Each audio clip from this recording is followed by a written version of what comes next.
like whatsoever. We have both teams really fast introduction. We have Krilly playing the Nature's Prophet Steph style on the Tusk. We have Eris Loco playing the Winter Wyvern, Strange on the Luna, and of course Eskil on the Queen of Pain. Let's see what we got on the other side. Indeed, and we've got a full smoke from them, but on the flip side of the coin we've got Skylark playing the Beastmaster, then down with the rest of the team we've got Kaiser on the Shadow Fiend, S224J on the Rubik, Spartan handling the Enigma, and finally Madara on that Puck. And it seems the smoke will come up empty-handed for the Lemon Dogs lineup, but we could still see some shenanigans. They're in a good position actually, because the Beastmaster's running up, and the question is now, oh, it's daytime. They actually saw him. I think he saw the last little piece of the Tusk going downhill there. So yeah, in the end, nothing's gonna happen. No level 1 action for us here. No early first blood, but we have a good position around the runes. So at the moment there's a ball, first CS, tasty little 30 gold, and we have Madara using his orb just to get away. So it's a 50-50 split on the runes, just that 1 CS is like the tiniest advantage we can see at this point. Indeed, it's going to be a case of the first early game segment I expect to be a bit more laid back than some of the games we've seen, unless we get very aggressive with the Tusk and the Nature's Prophet combination, which would not surprise me knowing the Lemon Dogs lineup. I still think they're going to want a bit of time considering. Krilly is going to be up on this top lane solo. We have an aggro tri Winter Wyvern Tusk Luna, which this could actually be very fight centric down here, as Madara down here with the Puck does have a Rubik backing him up.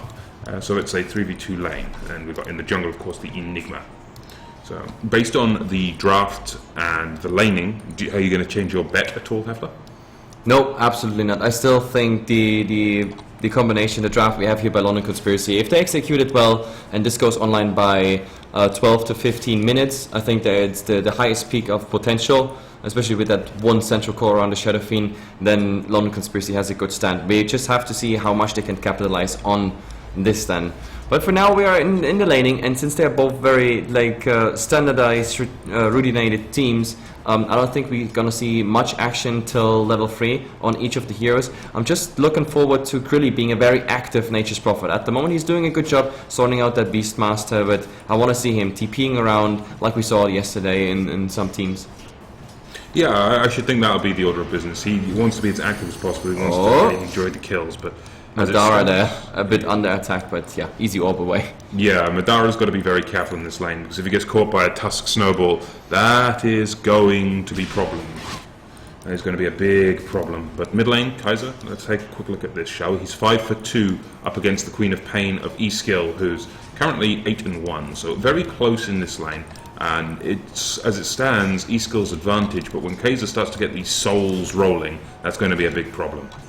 Yep, absolutely. At the moment, we have a nice little roaming combination here. The Rubik might be in trouble if they find him, but he's just too close to the 1 tower right now. Sure, Stesta could go there, but in the end he was only interested in getting that like 1 CS of the baby Enigma on the center. That's pretty much all he got out of this. At the moment, London Conspiracy, they're absolutely in a passive role. They just want to get their experience, their levels, while Lemon Dogs seem to be the one who's pushing forward, trying to get something. We have Eskil in the mid with a haste run, so he's trying to do something on Kaiser, but Kaiser is not impressed at all. Well, as far as my opinion of this goes, Lemon Dogs, they can fight early because they have that Nature's Prophet, of course, being able to TP into any lane. Whereas the London Conspiracy lineup, they need to really wait until they've got their level 6s. They have such power when they hit level 6. They can't really fight before it, though, in my mind. Yep, absolutely. I think when it comes to Ultimates, the Lone Conspiracy draft is way more Ultimate dependent. But let's see what's going on here. At the moment, Eris Luca is just saying hello, flying when the Winter Wyvern just some harass, so the Luna gets some space created. 2 points as usual, and Luna plus, and the rest will go into Lucent Beam. Clace will come out probably post level 6. Unless he gets a real fast mask and gets pushed out of lane, then sometimes we see Lunas entering the jungle. But if you can stay in lane with Luna, then you should do it. But there's an orb forward. It's just a CS orb. There's really not much action going on at the moment. Yeah, the CS and harass is pretty much the order of business. London Conspiracy just need the time. Time is required for their hero draft. I mean, before level 6, you have very little in terms of control or damage. I mean, Roar is a major one. You've got Spell Steal, of course, which makes Rubik who he is. Puck, sure, Puck can do a bit beforehand, before level 6, but none of their other heroes can really. Maybe with a rotation in from an Enigma, something can happen on this bottom lane, but it's against a tri-lane, so I have my doubts. Yep, I think that's one of the main reasons that London Conspiracy wants to be passive right now, because they got the Enigma in the jungle, and he's using the 2 stacks in the mid, which he can easily utilize. He doesn't need those stacks at the moment in the central jungle, which of course they are blocked. We have one ward here, another ward there, which is, I think it's not even blocking this one. This is just for vision. If he wanted to, he could go into the jungle, but it's fine. He's farming at the moment, and that's all you want on an Enigma. Suddenly, after X amount of time, sometimes just 10 minutes or so, Enigma pops out of the jungle with a ready mech or with a blink dagger. We have to see which one they go for. I've seen both on London Conspiracy Enigmas. Indeed, this Enigma will decide quite a bit of this game depending on his choice. I mean, mech, blink dagger. Does he want an early fight or does he want to early push? There are so many options in this game to be made, and Krilly, for example, he's going to have to opt. Are we going to see the blade mail style, or are we going to see a more right-click oriented physical style, or are we going to see a push style from Krilly? Well, that's going to be interesting. So far, what's actually coming out in items, because I wanted to see what Krilly is going for. He just finished the PTs as the first item. We don't see some crazy null talisman spam.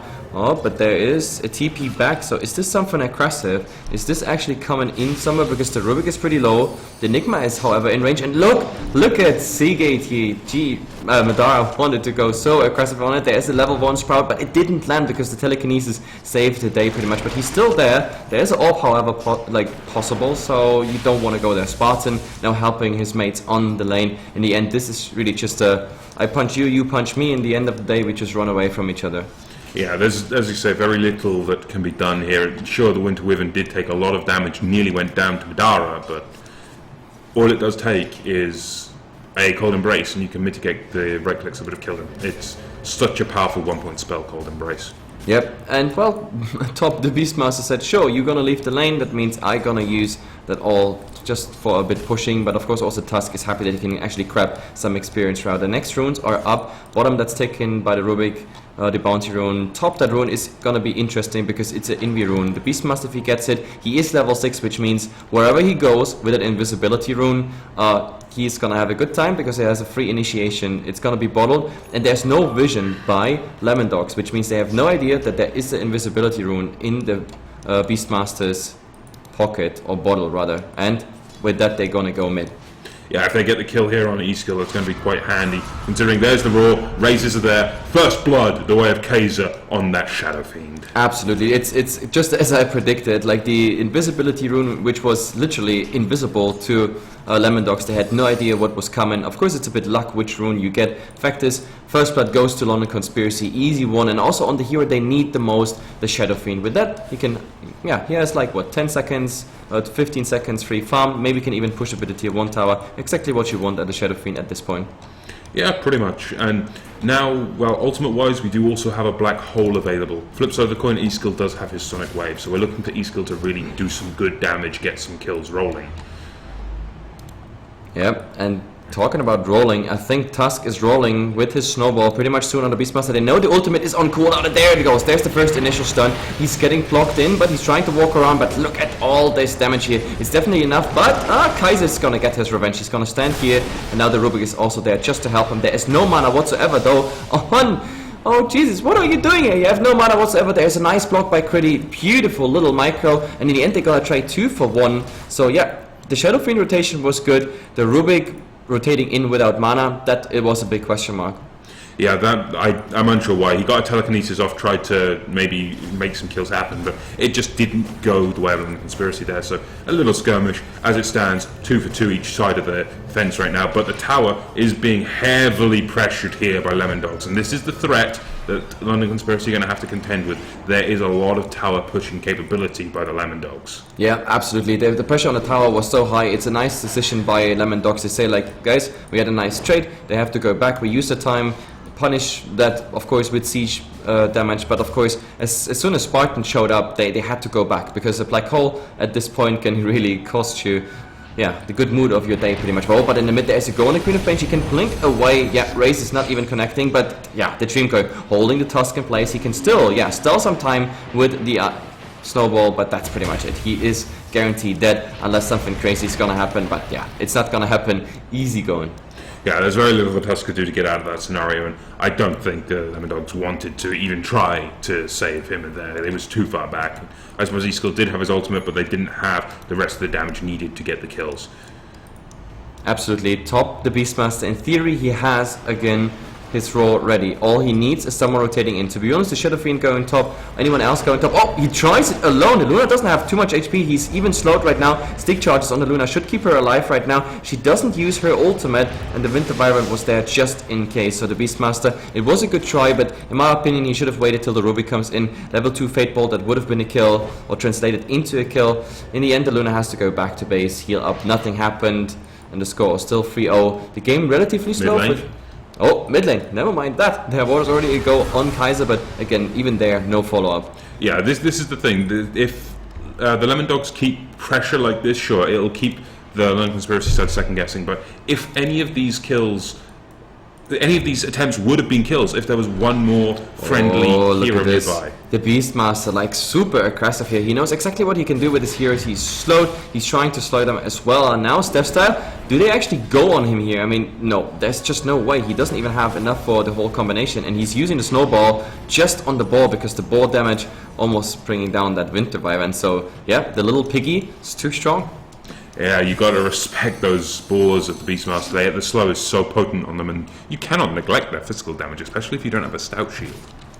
Yeah, absolutely. The ball is pretty annoying, not just slow. Oh, but there's a snowball. This time connecting on the Beastmaster easily with 2. And I think if they just follow up, there should be a Lucent Beam. But no, it was still on cooldown, already used. And the Rubik makes sure they're not going to follow under the tier 1 tower.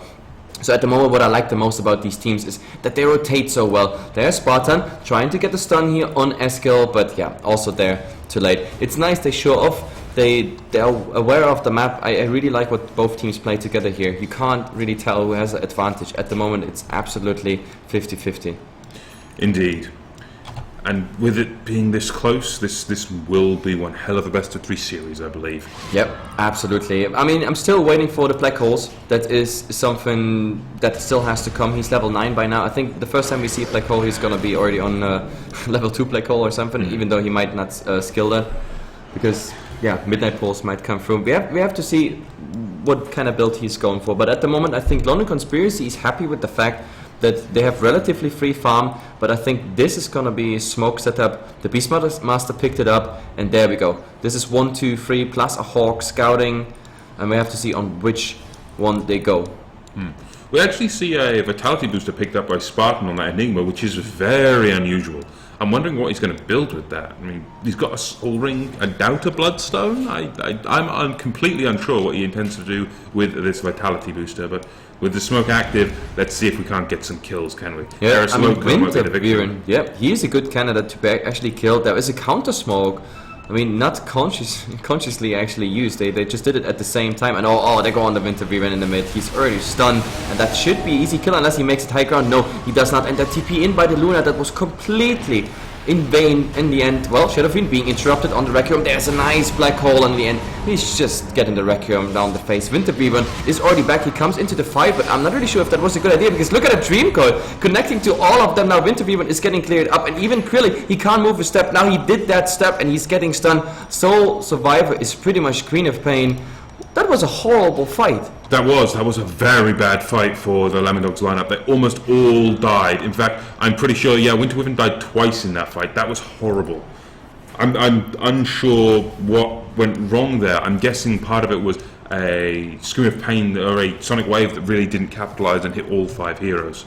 Yeah, absolutely. It's the big question mark for me was simply the fact that why did they commit so much to this fight? I mean, one of them already went down. The second one, the Luna, TP'd in because she thought the entire team is coming and she just pops her ultimate. But the first thing that happened is she just got silenced and nuked down. Never got any, not even a Lucent Beam off. That was just horrible news. And even after that, like, Lemon Dogs didn't stop to just pour in more forces. Winter Wyvern even TPing in after he was dead. So yeah, that was a lot of resources thrown against the wall and completely wasted. But of course, it's not the end of the world. But these fights, they cannot happen multiple times, because that will really ruin your day. No, they can't. And the Enigma did actually build a Vanguard, so it's going to be a Crimson Guard Enigma, which when I look at the Lemon Dogs lineup, it does make some sense. I mean, you've got Glaives, you've got damage of a Tusk, you've got the damage from the Nature's Prophet. I can see the logic, it's just very unorthodox to pick it up on that hero. Oh, in the mid, Spartan, just eating some ice shards, but that's pretty much it. The stun before went under the Queen of Pain. There's no one really to follow up, unless, of course, there's a Shadow Fiend, there's a Beastmaster. Of course, he has no Blink Dagger, which means he has to go the traditional way, walk upon his enemy, and then, yeah, roar in his face. Stunned by sound. I suppose.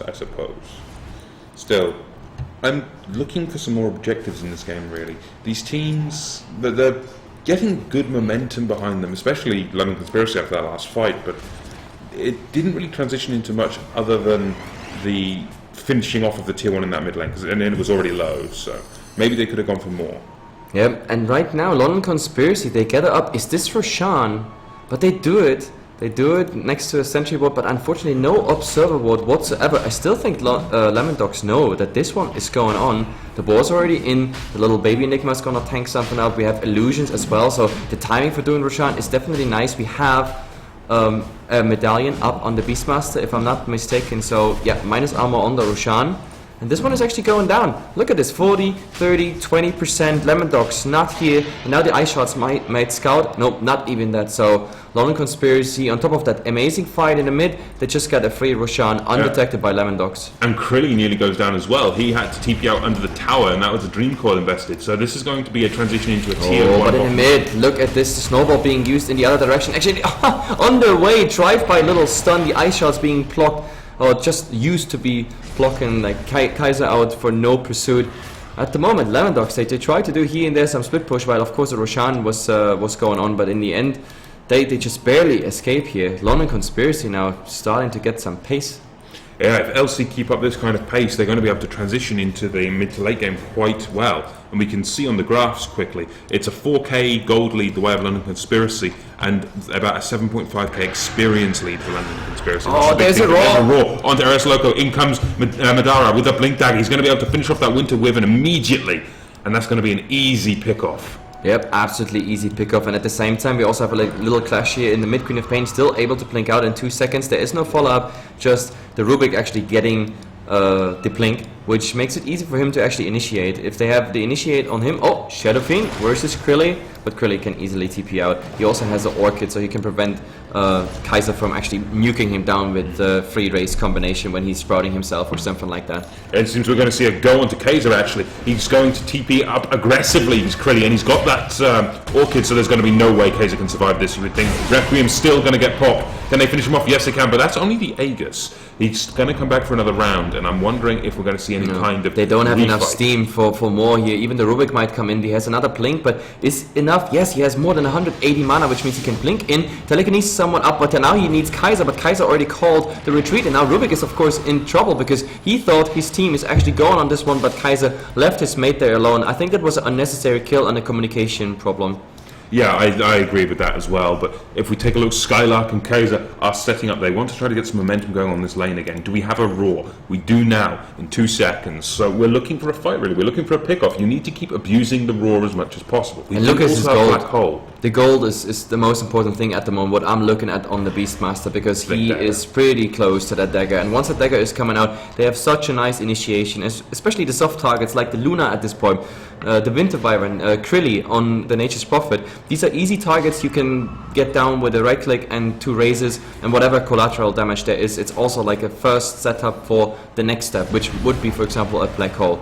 So yeah, this dagger is gonna change the game to be a lot better for London Conspiracy, a lot more convenient how to get into certain fights. And it seems that the London Conspiracy lineup are feeling so confident they pick up a gem as well on Madara, which is going to be for good dewarding purposes.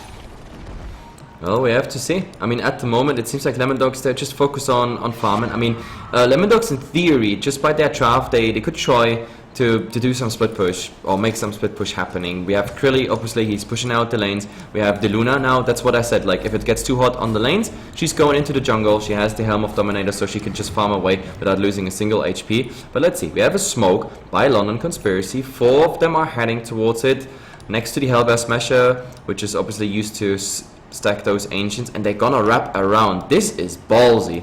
This is some ballsy play. Because on the other side we have a Freeman smoke. They're smoking away from each other. This is so hilarious at the moment, but oh, they're gonna open here on Kaiser. The BKB being popped. Requiem, no, they just interrupt the Requiem with all this at the moment, and he was in the air. My whole screen is covered in ice. Ares Loco is not gonna get down. This was, again, double smoke. I find it hilarious how those two teams smoke always at the same time. Yeah, ships in the night there. They both went for a timing on a smoke and both got nothing out of it. However, I will say that Lemon Dogs did get some collateral at least. They forced a 10-second BKB in the mid. charge. Oh, Queen of Pain being safe there with the snowball. Yep, she actually got away, and there's the return kill. Lucent Beam interrupting that TP, and finally something is actually going down. The Beastmaster losing his life, but at least they traded the Beastmaster for something good. It's the tier 1 tower, but this might not even be over, because look at this. The puck is going in. They want to go on the Winter Wyvern. At the moment he is just silenced and going down. Easy kill. There's their revenge, and this trade actually makes it a better one overall. Tower and a 1-1. It hasn't really worked out with the Winter Wyvern so far, but now they've caught Spartan. That's a nice aggressive play forward. If they can finish off this Enigma, that's going to be pretty damn big. They need to, however, not let him cast a black hole, considering Madara is here with all of that damage to the screen. It doesn't connect. The Enigma is still alive, and Madara now in the mix. In comes the Eclipse from Strangby, though, and that's going to be more than enough to clean things up here. That's a double kill for Strangby, so it's 2 for 2 once again. Yep, that 2 for 2, that looked really, really strange. To be honest, I think Spartan, if he interrupted his TP and would have gotten that black hole on the free silenced people by the puck, that might have been an interesting fight for London Conspiracy to win instead of just trading evenly. Either way, you said it was a 2 for 2. It was really, really close on the edge. Also, Krilly barely died there because he was like 1 second away from actually getting the hell out of there. In the end, it's still 11-7. And we have to look at the graphs. 5,000 in the last 5 minutes. Pretty much nothing changed when it comes to the graphs. The teams are pretty even. Just that like one big team fight they Lemon Dogs lost, like shifted the balance in this game. Other than that, it's all even out. And I'm actually expecting a mid-tier 2 push right now, considering we've got Spartan here with a black hole, Kaiser with a Requiem. This is a potential threat here against the Lemon Dogs. They really need to muster and defend this, but there are so many avenues to which London Conspiracy can initiate. Black Hole, Raw, but it seems it's going to be an attempt to catch out Ares Loco. You got S224J actually going toe-to-toe, both of them under Arctic Burn. Now we're looking for a kill. Can we get one? I don't think we can. No, that's an attempt at Black Hole. Spartan actually caught out, and a Requiem in the sidelines by Kaiser, trying to do whatever they can, but the Winter Wyvern will go down. She tried to Winter's Curse, Cold Embrace herself, but didn't quite manage to survive it. Yep, it's just too strong at the moment. They go straight forward, and there's a Raw on the Tusk who tried to go there in on the Shadow Fiend. In the end, they're gonna lose 2. That means also a tier 2 tower going easily down. The question mark is for me now, is it time enough to just go for a tier 3 tower, like at least doing some damage? Because when the Wyvern is gonna be back in 10, he's gonna like just throw the shards in and do some damage. In the meantime, we have of course Krilly. What Krilly does, split pushing on a Nature's Prophet. Indeed, but now they try to make the play to defend the tower, but East Coast immediately goes down to an initiation from Madara. That was perfect. And a black hole on Strangby. If they bring down Strangby, that's going to be huge. The Cold Embrace trying to keep him alive. It's doing some. East Coast brought back as well. He's in the fight. The screen, the Sonic Wave, doing hell of a lot of damage. East Coast however will go down again. Stolen screen from S224. It's going to kill off another 2. And now, well, another buyback from Luna, trying to get back in this fight. Steph Style, he's back, he's fighting. Can they bring down Skylark? Yes, they can, with one more right click, and everyone else needs to get the hell out of dodge. Madara could be the next victim. Ice Shards up to the top, doesn't connect with Madara. He needs to escape, but a blink into the medium creep camp, that's going to get him safe. TP out, and he's away. Yeah. What a 4 for back fight. To be honest, yes, you got the tier 3 tower, but they paid quite heavily for it, London Conspiracy. I mean, that was not going as planned, but then again, Lemon Dogs, they had to pay a heavy price for defending their base like this. I mean, a Luna buyback, she's by now not the best found one. Her having actually a BKB would help so much, but yeah, all this, I don't know where this one is going. And so far we also have not seen the Enigma landing crazy black holes because the initiation is missing, and they don't really care about initiation. Remember when we said like, oh, look at the Beastmaster's gold, he's going for a Blink Dagger. No, absolutely wrong. He went for a Vladimir's, finished that one, and it seems like he's gonna finish, I don't know what that Belt of Strength is. Is that gonna finishing up PTs? Or is he actually going for something else fancy? The right click Beastmaster is coming. No, that's going to be Power Treads. And as far as I'm concerned, Lemon Dogs, that was 2 buybacks. That was a Queen of Pain buyback as well. Yeah, it was damn expensive to defend the base like this. Yeah, it had to be done though. Otherwise, they would have lost their axe. And as it stands, at least Lemon Dogs still have all of their structures standing in terms of racks.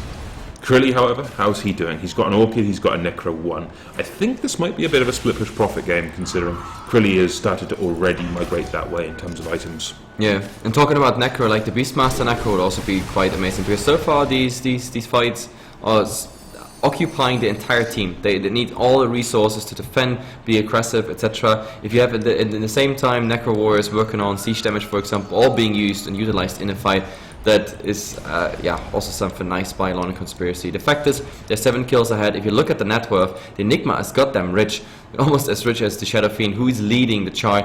The Luna, of course, was around I think the 3rd or the 2nd position, but with that buyback in the last fight, the 2 deaths, it just didn't go anywhere. What is he going next for? Does he finish that Manta?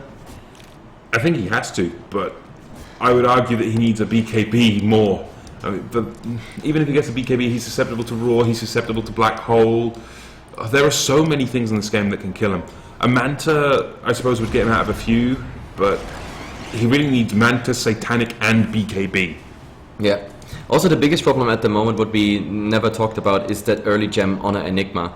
That's absolutely amazing. I mean, if you look at the map at the moment, we just have a sentry and an observer set here on that little pop hill around the bottom lane, and just a normal jungle prevention ward sort of out there. But when it comes to Roshan, etc., there's absolutely nothing from Lemon Dogs. And talking about Roshan, he just respawned. No, top lane Madara, he's actually going to go down. He got caught out of position completely by E-Skills and Crilly with an Orchid. That's going to be the death of the puck, but in exchange they're going to lose the Roche again. Yeah, that's the good thing about it right now. They're like, okay, the entire team is top. We just lost Madara for it, but, well, we trade Madara for an Aegis. I think that's something you can do, considering how much Madara was worth it. I mean, Madara was worth a lot, but I think the Aegis is also going to make a huge difference here. Crilly just sniped the courier, so that's actually something we need to check. What was on that courier? It was a Sange, a Ring of Regen, the headdress, the Pipe of Insight, the full pipe for the Enigma of Spartan, as well as the Gloves of Haste. That's a huge courier to lose. And it's the second courier they lose, by the way. It's the second courier Crilly snipes here because of that ward. The Papil ward on the Radiant side is absolutely value at the moment. 2 couriers in a row, because some of these items that were supposed to be delivered after the courier respawned, what happened? The courier just got killed before he delivered, after he just respawned. So this is twice the finger, pretty much. I'm inclined to agree there, and let's just take a quick look over the items, shall we? See if anything else interesting is coming up. Certainly something will be, considering these ancients are all falling. Yep.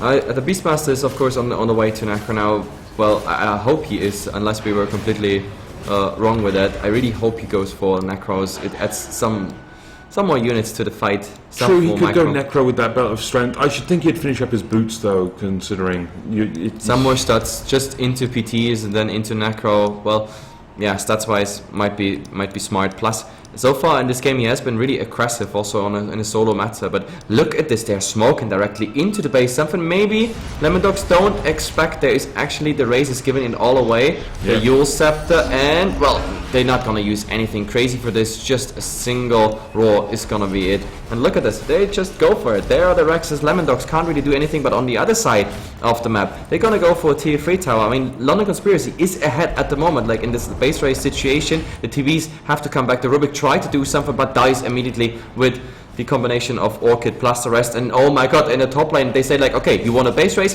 Fine, we base race with you. They go for the tier 4 towers. The Rubik now suddenly he just came back, bought back and killed the Tusk there, and 1 tier 4 tower is going down. And is there any turnaround?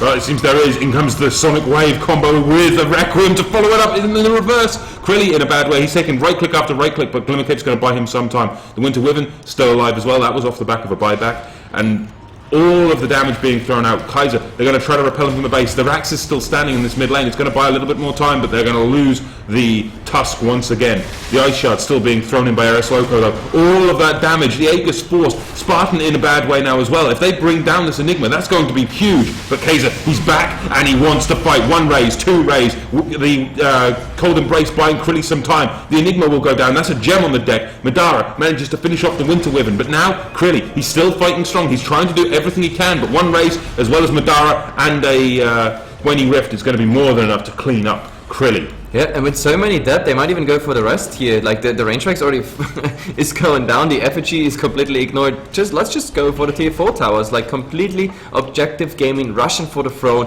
Who cares about Rex if you can just throw them? The Luna is back, but yeah, no BKB, no nothing. She can't really do much at this stage of the game. Also, no ultimate up. So yeah, London Conspiracy, they push for throne.